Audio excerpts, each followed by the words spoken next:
Bienvenidos a la Academia Paris. En este video voy a desarrollar el examen de la UNEM del año 2025, nivel 1.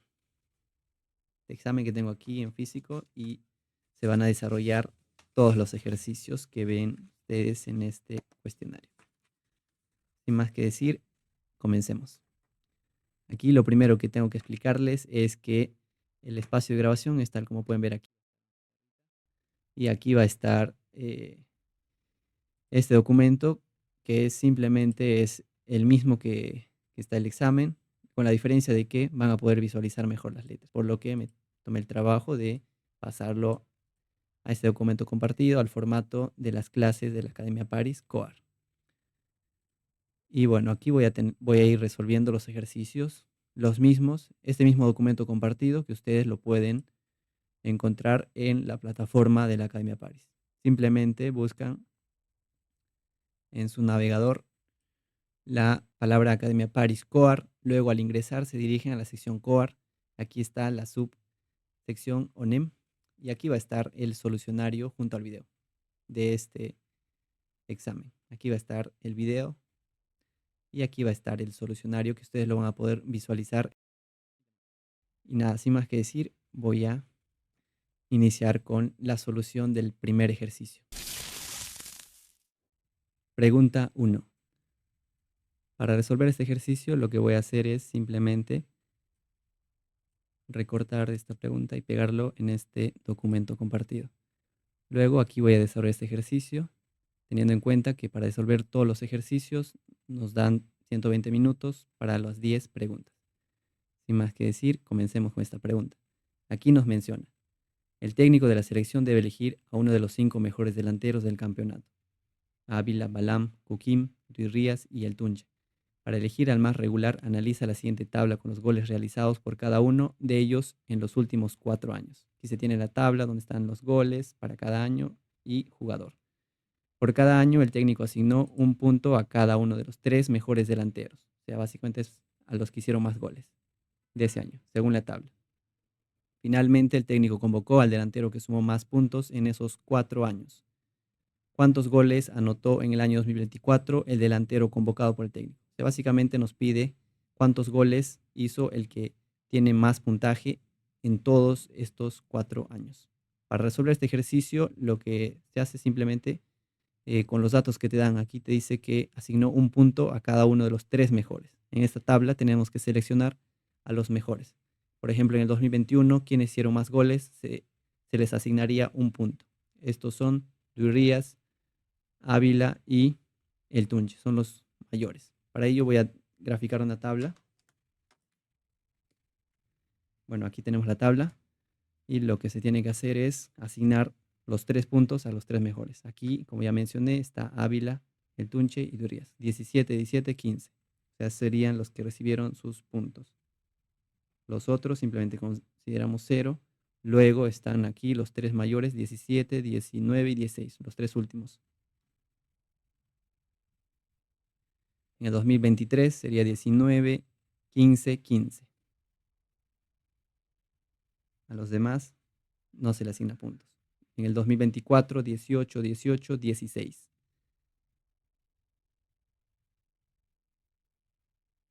Una vez que hemos asignado los puntos, calculamos quién tuvo más puntos. En este caso sería para Ávila. Sumamos todos sus goles, bueno, todos los puntos asignados, serían 3. Aquí 1, sumamos esta fila, 2, tenemos 4 y 2. Aquí rápidamente en un examen te das cuenta que Rías es quien obtuvo más puntos. Por lo tanto, el técnico seleccionó a Rías y nos piden cuántos goles anotó en el año 2024. Buscamos la tabla, aquí Rías anotó 16 goles. Esa es la respuesta. Por lo tanto, aquí tenemos la respuesta, serían 16 goles. De la pregunta 1. Ahora voy a recortar este solucionario para que ustedes lo puedan visualizar en este documento compartido. Listo. Ya saben, este documento compartido está en la plataforma. La pregunta número 2 nos dice, en una pizzería, la cuadratura del círculo venden una pizza en forma de un cuadrado de 40 centímetros de lado. Unos matemáticos asiduos al lugar piden que su pizza cuadrada sea dividida en pedazos con forma de triángulo rectángulo y que cada pedazo tenga un área de 50 centímetros cuadrados. Luego de la división no sobró nada de pizzas. ¿En cuántos pedazos fue dividido la pizza? Este ejercicio es relativamente sencillo. Nos dicen que una pizza es una pizza rectangular con un lado de 40 centímetros, un cuadrado, y que ha sido dividido en triángulos rectángulos.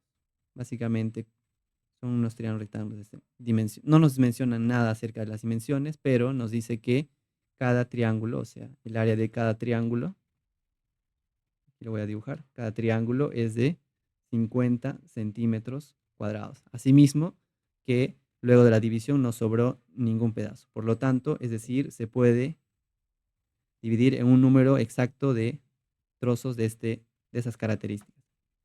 Nos piden en cuántos pedazos fue dividida la pizza, entonces lo que tenemos que hacer es simplemente dividir el área total de la pizza entre el área de todos ellos para determinar la cantidad. O de otra forma, decir que el número de estos pedazos multiplicado por su área deben dar todo el área de este cuadrado, que es 40 por 40 centímetros.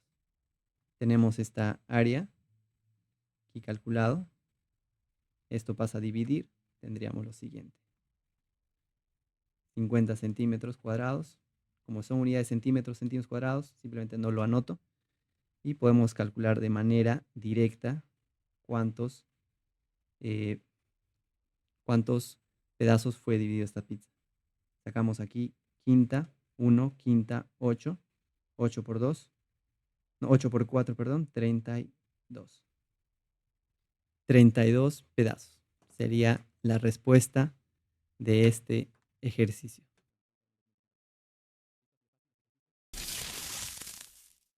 Pregunta 3. Esta pregunta nos menciona: Luis recibirá la visita de su familia, por ello va a preparar un postre con la siguiente receta. Y tenemos los ingredientes y sus proporciones.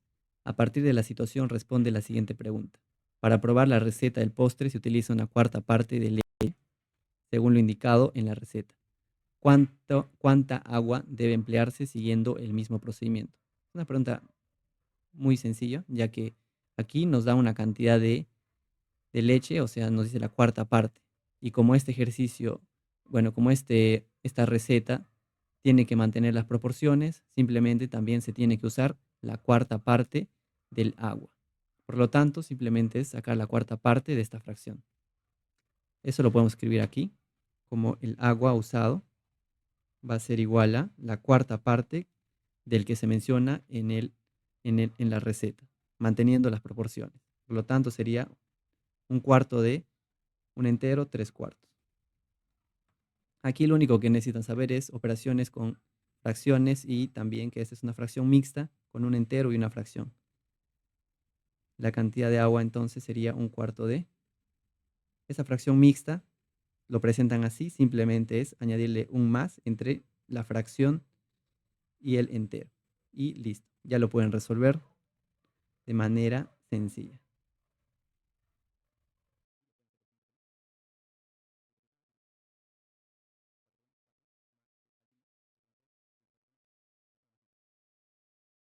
Por lo tanto, tendríamos que serían 7, arriba 7 y abajo 16.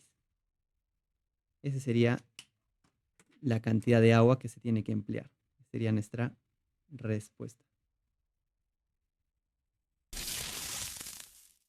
Pregunta 4. La pregunta 4 nos dice: Pedro recorre un camino de 48 kilómetros de largo.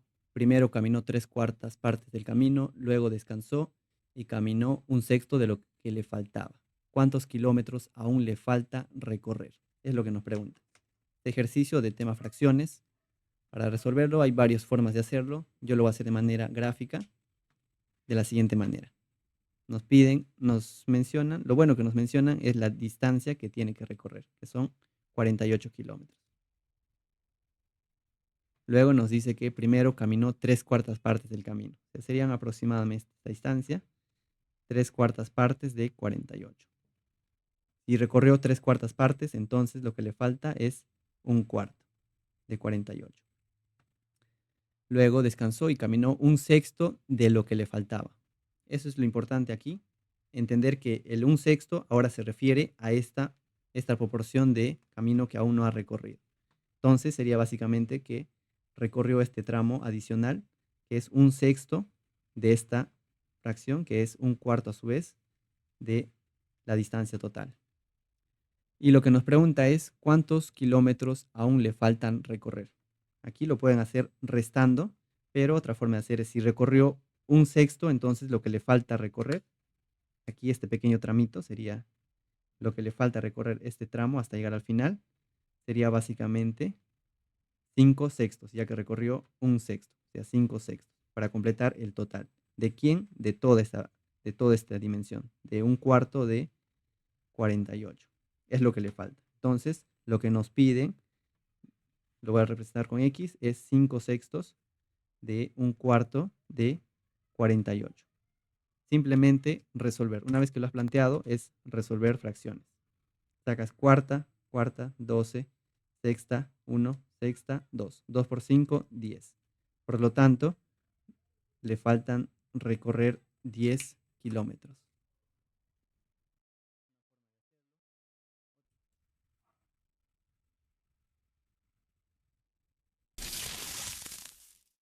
Pregunta 5. La pregunta 5 nos menciona, en un planeta muy lejano, cada día es dividido en 10 horas. Las horas son divididas en m minutos y los minutos son divididos en s segundos. Se sabe que las 10 horas que dura el día equivalen a 445 minutos más 150 segundos. Además, el número de segundos que hay en cada hora es igual al triple del número de minutos que hay en cada día.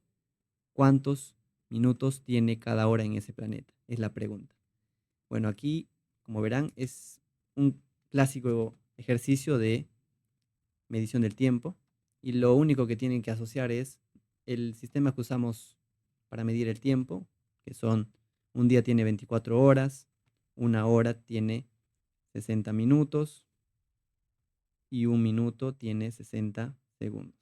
Es el mismo criterio, con la diferencia de que estos valores varían para ese planeta. O sea, aquí nos dicen que no son 60, sino son m minutos y que cada minuto tiene s segundos. Asimismo que un día dura 10 horas. Es decir, nos cambian estos datos numéricos. Y lo que tenemos que hacer es, usando los mismos principios de que podemos calcular cuántos segundos hay en una hora, podemos calcularlo como el número de minutos por el número de segundos. Así.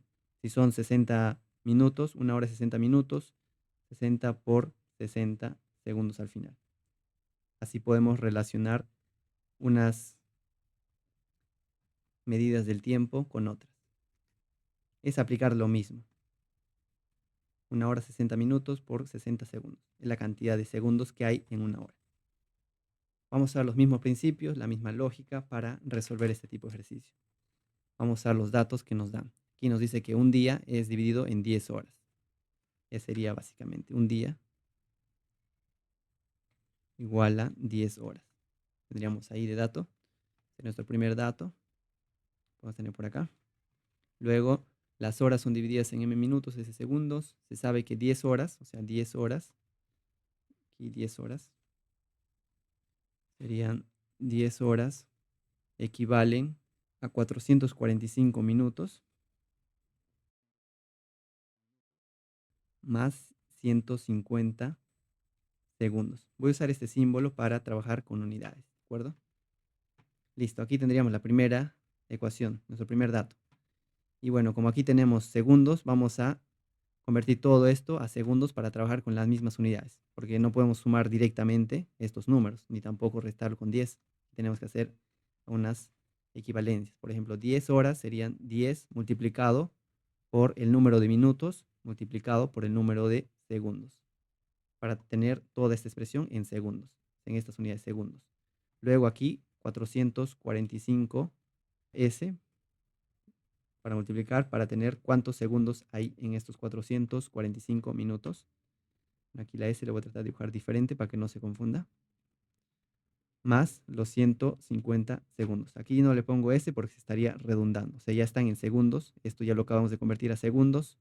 Y aquí también está convertido a segundos. Esa sería nuestra primera ecuación. Al mismo estilo como hacemos las conversiones de días a cuántos segundos y así. Luego, ¿qué más nos da de dato? Nos menciona que el número de segundos, ojo con eso, vamos a nuevamente el número de segundos que hay en cada hora, o sea, en una hora, ¿cuántos segundos hay? Vamos a calcular aquí de esta expresión. Cada hora es igual al triple del número de minutos y nos compara con el número de minutos. Ojo con eso, no nos da una equivalencia directa, nos habla de números. Triple del número de minutos que hay en cada día. Y en un día sabemos que hay 10 horas. 10 horas. Ahora tenemos que calcular, igualar el número de segundos con el número de minutos. ¿Cuántos segundos hay en una hora? Va a ser simplemente una hora, va a haber m minutos multiplicado por los s segundos para tener la cantidad de segundos en una hora. Luego tenemos que en 10 horas, 10 simplemente va, en una hora ¿cuántos minutos hay? Hay m minutos. Sería nuestra expresión número 2. De aquí se pueden dar cuenta que m se repite en ambos miembros, simplemente simplificar y tener cuántos segundos tiene un minuto. Serían 30. Sin embargo, eso no nos piden en el ejercicio, sino nos piden cuántos minutos tiene cada hora. Pero con este dato podemos reemplazar en la ecuación 1 y obtener el número de minutos. Ya tenemos el número de segundos en cada minuto, ahora necesitamos el número de minutos en una hora. Simplemente reemplazamos.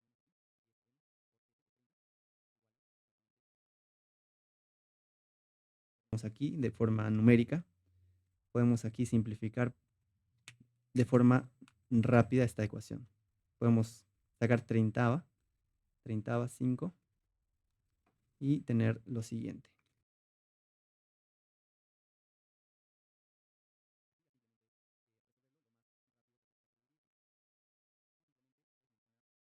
Por lo tanto, el número de minutos va a ser, simplemente cancelamos, 45. Es lo que nos pide. Listo. Pregunta 6. Se realizan censos anuales en dos pequeñas ciudades del centro del país, las ciudades de Alena y Belmonte.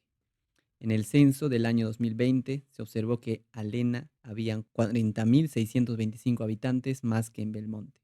En los años siguientes, el número de habitantes de Alena disminuyó sucesivamente en un 20% respecto al año anterior, mientras que en Belmonte el número de habitantes aumentó sucesivamente en un 20% respecto al año anterior. En el censo del año 2024, las dos ciudades ya tenían el mismo número de habitantes. Nos piden determinar el número de habitantes de Belmonte en el año 2020.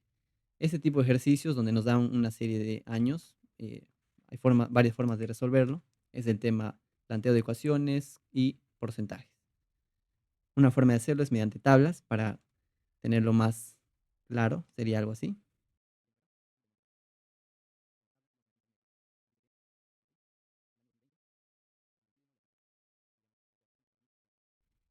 Aquí nos piden el número de habitantes de Belmonte en el año 2020. Y también nos había mencionado que en el 2020 se observa que Alena habían 40.625 habitantes más que Belmonte. O sea, si Belmonte tenía X habitantes, Alena va a tener X más esos 40.625. Bueno, ahí está un poquito desordenado, pero podemos escribir así. Luego nos mencionan que progresivamente cada año, para el caso de Alena, iba disminuyendo en un 20%. O sea, en el 2021 sería el 80% de esta cantidad. Luego, en el 2022 sería el 80%, pero del año 2021. O sea, es respecto al año anterior. Y que finalmente, en el año 2024, ambos son iguales. Claro que aquí Belmonte nos menciona que aumentó sucesivamente un 20% respecto al año anterior. O sea, básicamente sería, aquí tendríamos 120% del año anterior de X. Aquí el 80% de esta expresión. Eso lo vamos a plantear de manera lineal para que no se llene la tabla, pero lo que nos importa es que al final, digamos que de Alena tenga A habitantes y Belmonte B habitantes, número de habitantes, al final ambos van a ser iguales. Ese es de dato que nos va a servir para relacionar estas dos variables. Por lo tanto, entonces, en el año 2024, ¿cuántos habitantes va a tener Alena? Sería el 80% del año 2023. Y en el 2023, ¿cuánto tenía? El 80% del año 2022. Sería el 80% del año 2022, que a su vez es el 80% del año 2021, que nuevamente a su vez es el 80% del año 2020. Una forma de planteo de ecuaciones usando porcentajes. 80% de esta expresión. Listo, ya tenemos planteado la primera expresión para calcular la cantidad de habitantes de Alena en el 2024. Lo mismo hacemos con Belmonte, con la diferencia de que aquí va a ser el 120%. Miramos entonces Belmonte. Belmonte en el 2024 va a tener el 120% porque incrementó 20% del año 2023. O sea, tendría 120% del año 2023. Y en el 2023, ¿cuánto tenía? El 120% del año 2022. Y lo puedo hacer rápidamente. Sí, 120.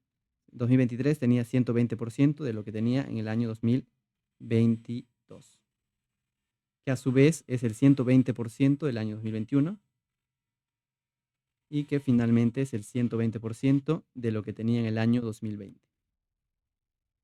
que es X. Aquí simplemente entonces igualar estas dos expresiones, A igual a B, y tenemos lo siguiente, A igual a B. Sabemos que aquí 80% simplemente es igual a 80 sobre 100, que a su vez al simplificar tendríamos 8 sobre 10 y lo mismo con 120%, que es 120 sobre 100. Simplificando nos queda 12 sobre 10. Solo esas fracciones lo voy a escribir acá, igualando ambas expresiones. ¿De acuerdo? Entonces tendría lo siguiente. Este es 8 sobre 10 son 4 veces. Para ambos casos son lo mismo.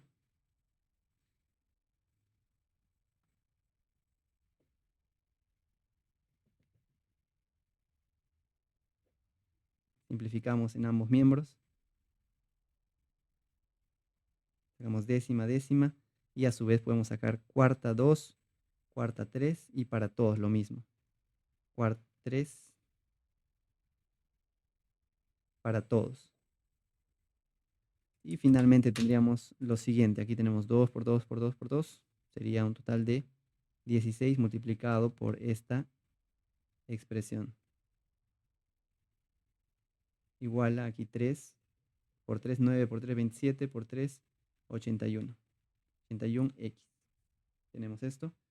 Para no quedarme corto de pizarra, tengo aquí una pizarra adicional donde continúo con el procedimiento. Sería 16, regla distributiva, multiplica ambos, 6 por x, más 16 por esta expresión, igual a 81x.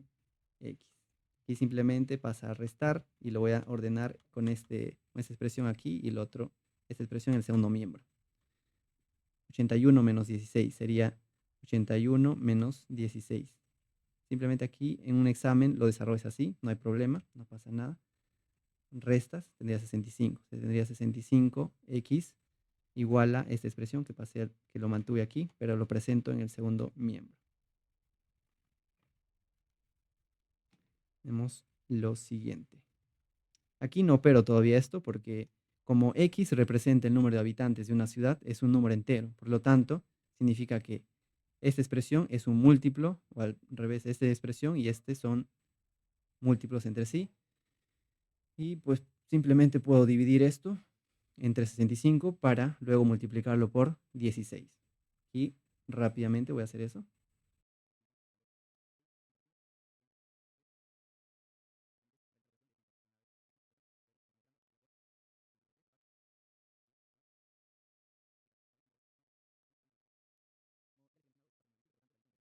625. Se sería multiplicar 625 por 16. Por lo tanto, x tendríamos que es igual a, sacamos 65 a ambos miembros, quedaría 625. 16 por 625. Lo voy a borrar acá. 625. Esto nuevamente lo puedo hacer así.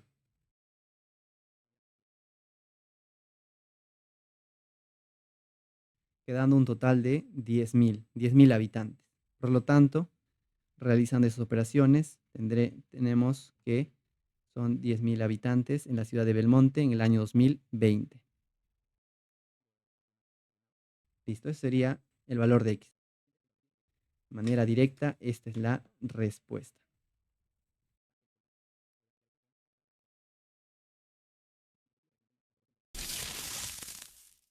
Pregunta 7. En la siguiente lista de figuras, la figura número 2025 tiene L lados. Determine el valor de L. Bueno, este ejercicio es del tema inducciones. Aquí nos menciona el número de lados y vamos a desarrollarlo. Un cuadrado, aparentemente, tiene 4 lados. Básicamente hacerlo eso. Tiene 4 lados. Lo voy a hacer más acá. Tiene 4 lados. Para resolver un examen y no confundirse al contar, lo más sencillo es con tu lápiz. Señalas 1, 2, 3, 4. 1, 2, 3, 4, 5, 6, 7 y 8. Así no cuentas dos veces un mismo lado y tampoco pasas por alto alguno. Un examen lo tienes que desarrollar así. Y así sucesivamente hasta la figura 2025. Aquí este ejercicio lo puedes desarrollar por varias maneras. Una de ellas es aplicando lógica únicamente, no precisamente inducción como tal, porque se haría uso de sucesiones y te das cuenta cuál es la relación entre estos. O sea, básicamente es un cuadrado que va añadiéndose más lados y hay una regla de correspondencia directa. Si se dan cuenta, 1 a 4, 2 a 8, 3 a 12, 4 a 16. Lo revisas, te das cuenta que hay una proporción entre estos números. O sea, es multiplicar por 4. En este caso en particular, cumple para los 4 primeros términos. Si cumple los tres primeros términos y el cuarto también, efectivamente es la regla de correspondencia para todas las figuras. En este caso nos pide el término 2025. Si el término 2025 simplemente sería 4 por 2025.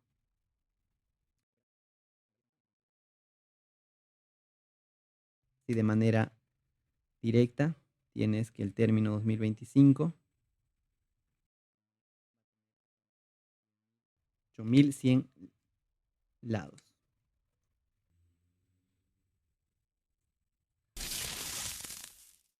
Pregunta 8. Ana tiene monedas de 1 sol, 2 soles y 5 soles.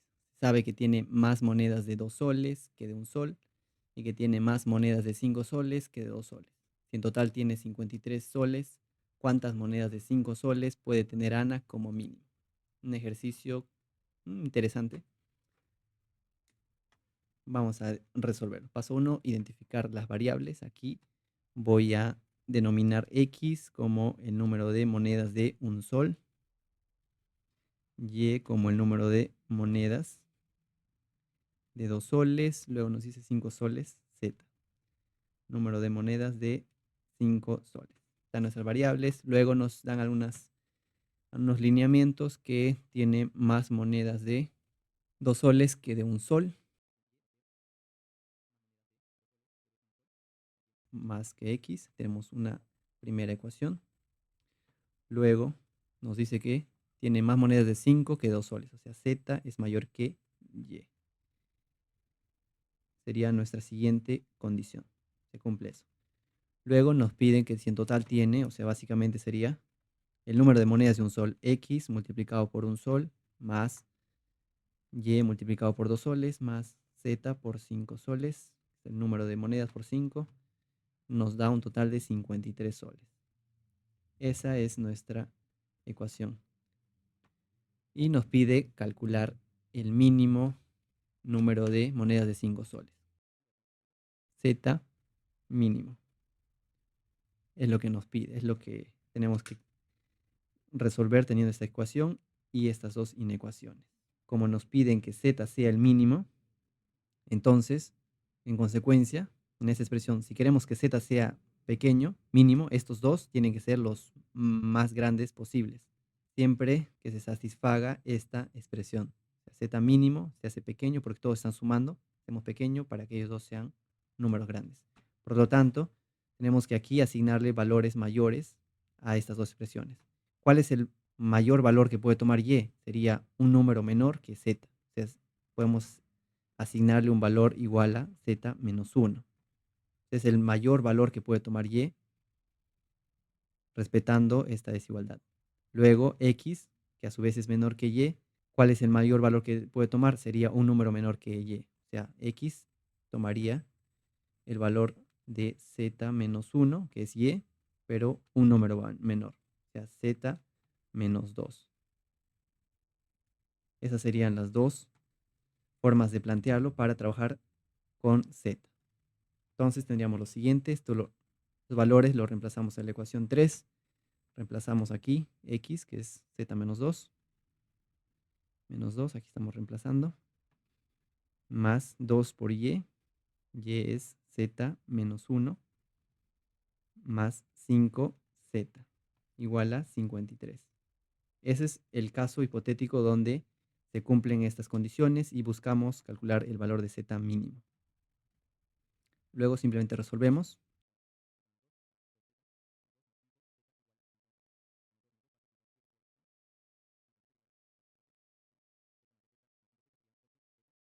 Por lo tanto, aquí tenemos la expresión de z mínimo con esas consideraciones.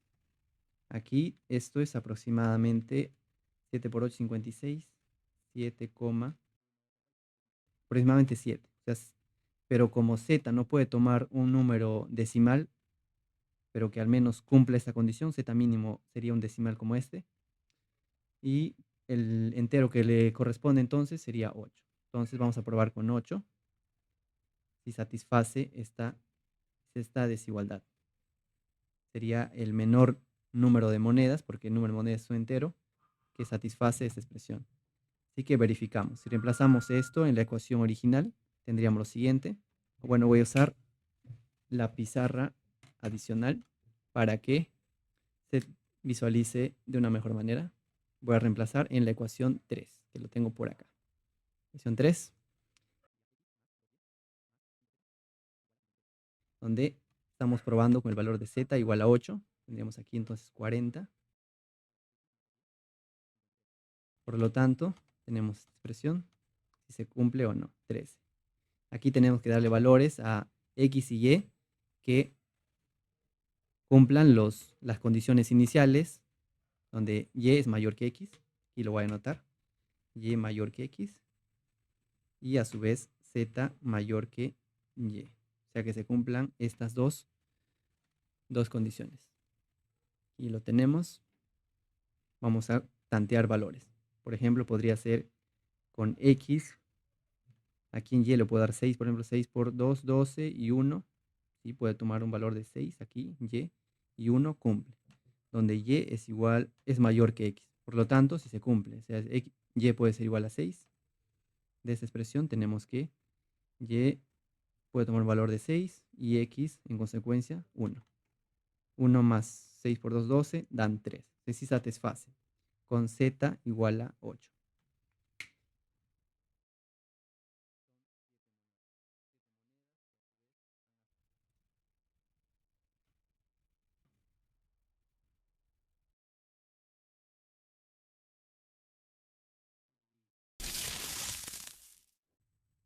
Pregunta 9. En la siguiente figura se muestra un rectángulo ABCD que ha sido dividido en 9 cuadrados blancos y un pequeño cuadrado que ha sido sombreado. Se refiere a este. Si el área del pequeño cuadrado sombreado es de 1 centímetro cuadrado, determine cuántos centímetros mide el lado A del rectángulo. Bien, este ejercicio es del tema, podría decirse que es del tema perímetros y áreas combinado con un planteo de ecuaciones y bastante lógica, bastante razonamiento. Como nos piden esta dimensión, lo voy a poner como X y es lo que nos piden determinar. Aquí también nos dan de dato que el cuadrado pequeño es de 1 centímetro cuadrado, por lo tanto su lado va a ser 1 centímetro. O sea, 1 centímetro, 1 centímetro, 1 centímetro por todos lados. La dimensión y vamos a trabajar en unidades de centímetros para operar numéricamente.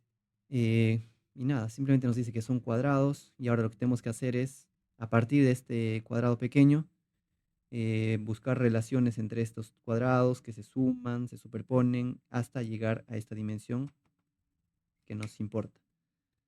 Y bueno, aquí si tenemos este cuadrado podemos asignar una variable local para trabajar dentro de esto, ya que si partimos desde X aquí, como que no hay una relación directa, cómo relacionar cuánto miden estos lados. Aquí estos son cuadrados, tal como se muestra acá, que de cierto modo se relacionan. Por ejemplo, este cuadradito pequeño más estos tres me dan estos dos cuadrados, que son casi como un planteo de sistema de ecuaciones. Aquí tres cuadraditos son igual a este cuadrado grande más 1. O sea, por ahí podemos partir.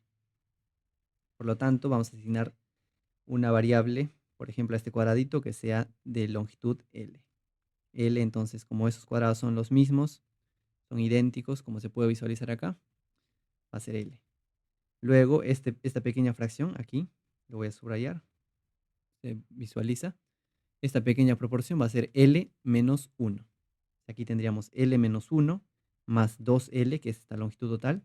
Tendríamos el lado de este triángulo, que serían, vamos a señalar por acá, esta pequeña fracción es L menos 1. Aquí restando esta pequeña fracción para luego calcular esto. Esta porción más 2L sería el lado total. O sea, este lado total nos mediría L más L más L menos 1. O sea, 3L menos 1. 3L menos 1. Esa sería esta dimensión de este lado del cuadrado hasta acá. Luego, ¿cómo relacionamos eso? Tenemos aquí también que este lado más 1 va a ser igual a esto. Entonces, esta dimensión desde acá hasta acá más 1 va a ser igual a esto. O podemos hacer lo siguiente, que esto va a ser esta longitud menos 1. O sea, sería 3L menos 1 menos 1. O sea, 3L menos 2. Ese sería el lado de este cuadrado, que a su vez lo tenemos por acá. Sería como podemos observar, aquí tenemos LL, sería calcular este lado y lo podemos relacionar mediante esta geometría. O simplemente aquí, directamente, tenemos esta longitud. Esta longitud es, como este cuadrado es L, este sería L, solo hasta aquí nada más. L más 1. O sea, este cuadrado sería su lado L más 1, L más 1, L más 1. Este cuadrado es de L más 1, que a su vez se puede relacionar con la parte de arriba y poder obtener el valor de L.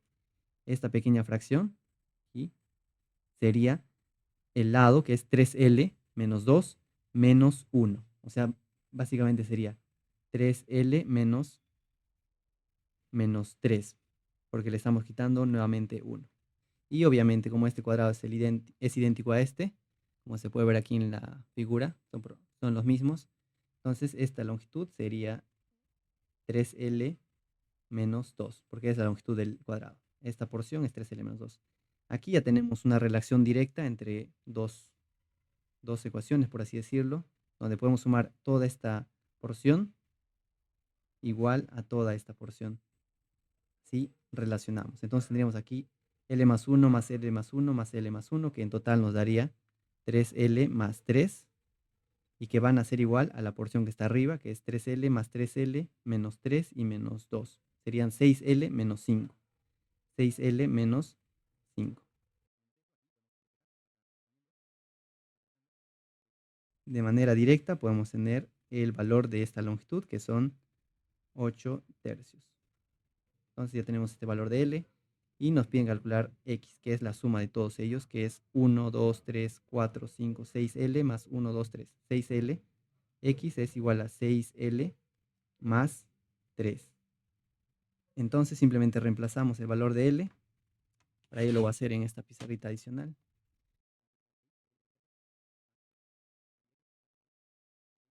Por lo tanto, tenemos que la longitud es 19 centímetros, porque recordemos que hemos trabajado en esas unidades. Listo.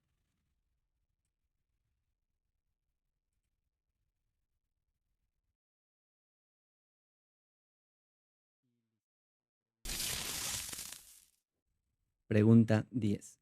En un tablero de 3 por 3, como el mostrado en la figura, dos casillas del tablero son vecinas y ellas comparten un lado en común. Marco elige 9 números enteros positivos distintos y coloca uno en cada casilla, logrando que la suma de los números escritos en dos casillas vecinas, cualesquiera, sea 17 o un número par. Determine el menor valor que puede tener la suma de los 9 números escritos por Marco. Bueno, este ejercicio es un ejercicio de mm, relativamente buen nivel. Y bueno, vamos a resolver. Este tipo de ejercicio es de mucho razonamiento y algunas ecuaciones que se tienen que ir formando. Bueno, tenemos este tablero. Paso número 1 es ubicar las variables. Vamos a poner aquí variables para cada casilla.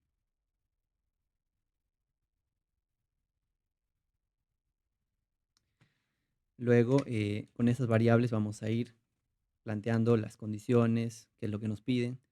Nos mencionan que dos casillas son vecinas cuando comparten un lado en común. O sea, si tomamos A, por ejemplo, son vecinos con B y con X, porque tienen un lado en común. Con Y no. ¿Por qué? Porque solo comparten esquina.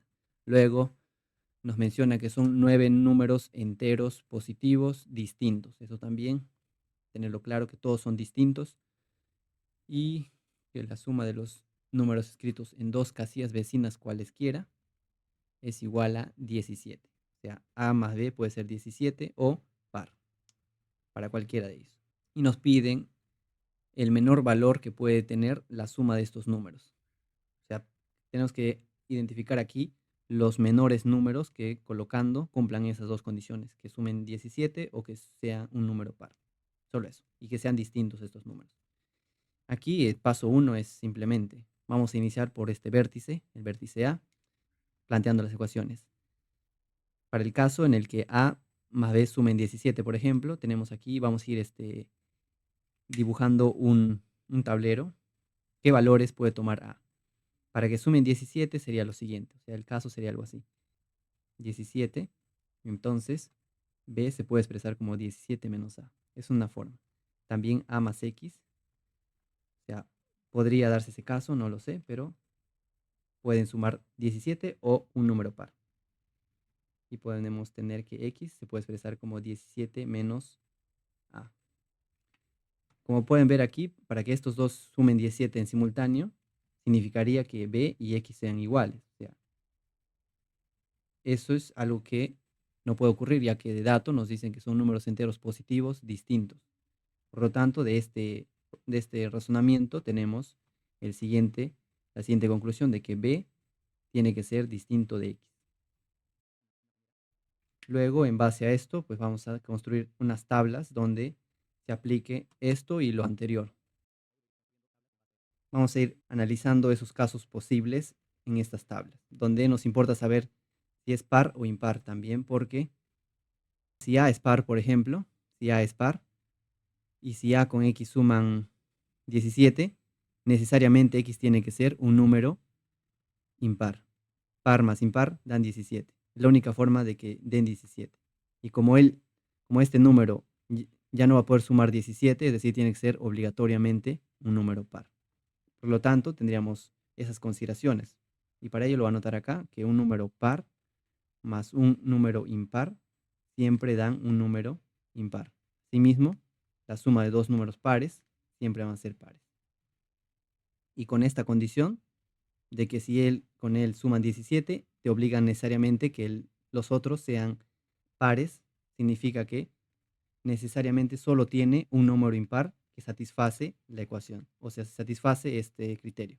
Tomo Y, si Y con B suman 17, si este es par, él tendría que ser impar para que sumen 17 y los otros obligatoriamente números pares. Con esa lógica voy a plantear este tablero donde voy a analizar el caso general, donde La condición es que todos sumen un número par, o sea, es lo más general. Entonces sería lo siguiente. Si considero A un número par, para que la suma sea par, necesariamente tiene que ser par. Y en consecuencia, él tendría que ser par. Con esa condición ahorita de que todos sumen un número par. Es un caso general. Por lo tanto, si analizamos esta casilla donde está X, si él es par, necesariamente tendría que ser par para que sumados dos números pares me dan un número par. Lo mismo con esta casilla y en consecuencia esta casilla también. Y esta casilla con él tiene que sumar par. Y de ese modo tendría este caso general donde todos estos números necesariamente tendrían que ser pares para que satisfagan que la suma sea par. Ese es un caso. El caso 2, cuando A es impar. Si A es impar para que me dé par, necesariamente, bueno, aquí faltaba poner, voy a ponerlo aquí, la suma de dos impares siempre te dan un número par. Por lo tanto, para que la suma sea un número par, si él es impar, necesariamente tiene que ser sus vecinos números impares. Y del mismo modo, si él es impar, para que dé un valor par, sus vecinos números impares. Y así para todos los demás. Básicamente se relacionan entre sí para que cumplan. Este sería otro caso. Cuando A es par, tendríamos este caso para que todos sean pares, las sumas sean pares. Y si A es impar, para que las sumas sean pares, sería eso. Otro caso sería más específico, donde ahora la suma sea 17, sea más específico aún, pero respetando esta regla de que casillas adyacentes no pueden tener, no pueden ser iguales. Ahora analizamos en el caso en el que A tenga un valor par. Si A es par y para que sume 17, entonces necesariamente esta casilla tendría que ser un número impar. Si este número es impar, con él suman 17, de acuerdo con esta regla, el siguiente necesariamente tiene que ser un número par para que la suma me den un número par. Luego, como este número es impar y con él suma 17, entonces necesariamente esta casilla tiene que ser un número impar para que la suma de ambos sea un número par. Esta otra casilla que es vecina también tiene que ser un número impar para que la suma sea par, ya que con él está sumando 17. Luego, si ese es un impar y se está sumando con un par, significa que la suma es 17 necesariamente. Entonces, con esta casilla tiene que ser un número par para que la suma dé un número par y en consecuencia este también tiene que ser un número par para que siga cumpliendo. Y ahora como este número con este número están sumando 17, entonces este número necesariamente tiene que ser impar y este número también, porque aquí serían los únicos impares, par, impar. Y para que siga cumpliendo, estos tienen que sumar un número par. Luego analizamos esta última casilla. Como sus adyacentes son impares, para que suma un número par y él ya está sumando con un número par que sería en total 17, necesariamente tiene que ser un número impar. Es el caso más específico cuando A es un número par. Ahora vamos a analizar un cuarto caso donde el valor de A sea un número impar. Que si empezamos por un número impar y que con su adyacente sumen 17. Entonces, si es impar, para que sume 17, necesariamente tiene que ser un número par. Pero como ya está haciendo la suma 17, entonces esta casilla adyacente necesariamente tiene que ser un número impar para que dé un número par. Luego analizamos esta casilla. Si ellos están sumando 17 y esta casilla no puede sumar 17, necesariamente tiene que ser un número par. Del mismo modo que esta otra casilla. Ya está. Luego nos dirigimos a esta casilla. Entre estas dos casillas, como son par e impar, necesariamente tienen que sumar 17. Es la única forma de que se cumpla. Entonces, como ellos suman 17, los otros casillas vecinas tienen que ser impares para que la suma me dé un número par. Y en consecuencia, como él con este número suman 17, entonces esta otra casilla tiene que ser un número par para que sumados me den un número par. Del mismo modo con esta otra casilla. Luego analizamos la última fila. Tenemos un impar más un par. Esto significa que la suma de ellos es 17. Por lo tanto, esta otra casilla tiene que ser un número par para que la suma siga cumpliendo que la suma es par. Y así tenemos estos casos posibles. Podemos analizar más casos, pero se van a dar cuenta de que simplemente es rotar esta tabla. Luego simplemente a partir de ellos tenemos que calcular la suma de estos posibles números. Caso 1 sería todos pares y la suma sea menor, serían los números menores, serían 2, 4 más 6 y así hasta llegar al último. 2, 4, 6, 8, 10, 12, 14, 16, 18, hasta 18. Ese se cumpliría en este tablero. Aquí simplemente aplicamos series y sumatorias, donde para calcular esto simplemente es igual a 2n y la suma es igual a n por n más 1. Aquí n, si es 2n igual a 18, entonces n va a ser igual a 9. Aquí reemplazamos 9 por 9 más 1, 10, nos daría igual a 90. Ese sería el caso para este tablero con números todos pares y los menores.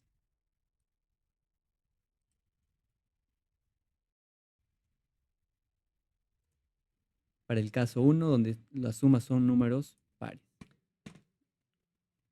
Luego vamos a analizar el siguiente tablero, tablero 2. El caso 2 sería lo siguiente.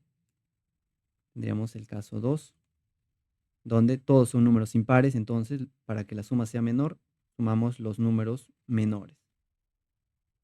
Y así hasta 17.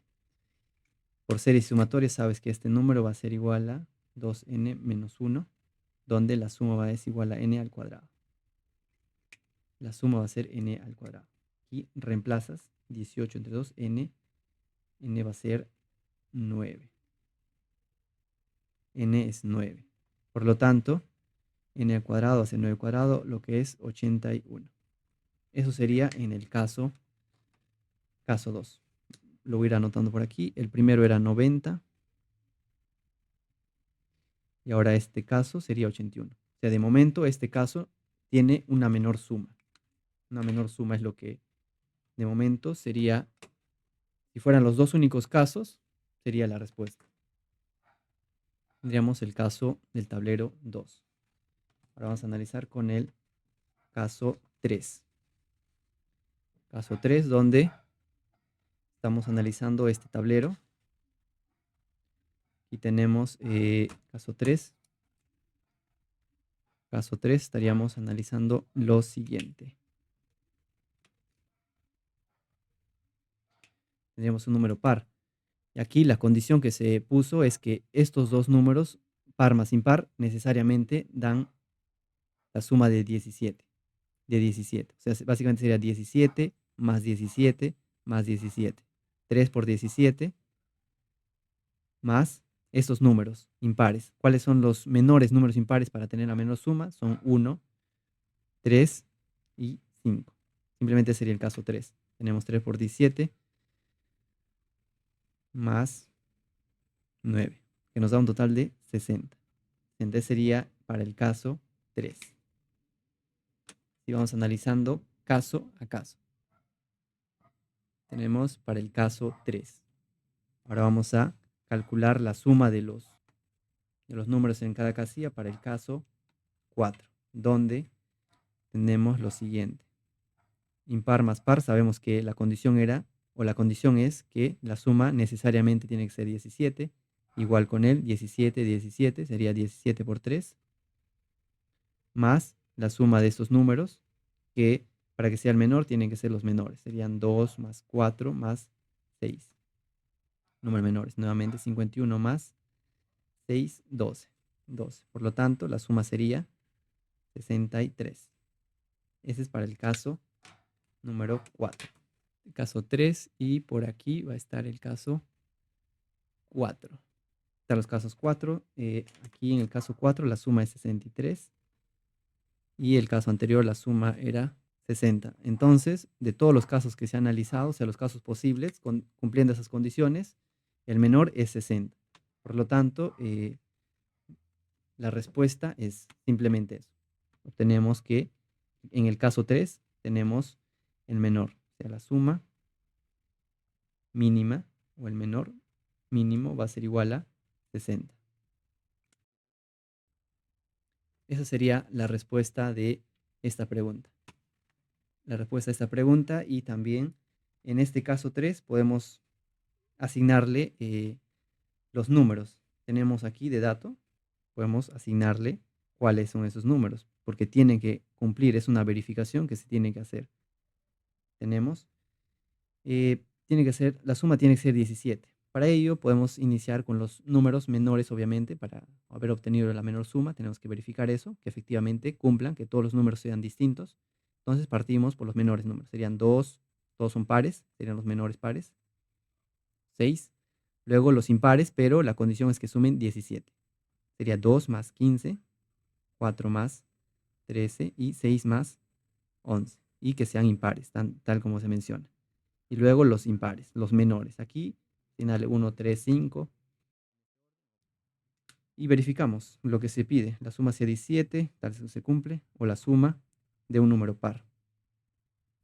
Y efectivamente esa es la tabla que satisface.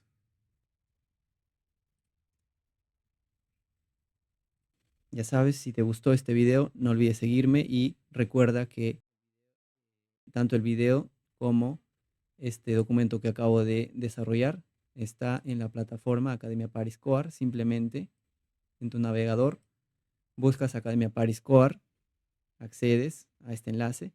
Luego en la sección Coar, que está aquí, a la derecha, busca la sección ONEM. Al ingresar vas a poder visualizar esta página y aquí está la solución en tiempo real. Veamos si ya se cargó la última pregunta, que es esta, la pregunta 10. Efectivamente ya está en tiempo real, lo pueden visualizar. Aquí va a estar el ejercicio, el video una vez que lo termine. Sin más que decir, espero que les haya gustado este video. No olvides darle like, suscribirte, seguirme en mis redes sociales para no perderte las próximas novedades de la preparación COAR 2027.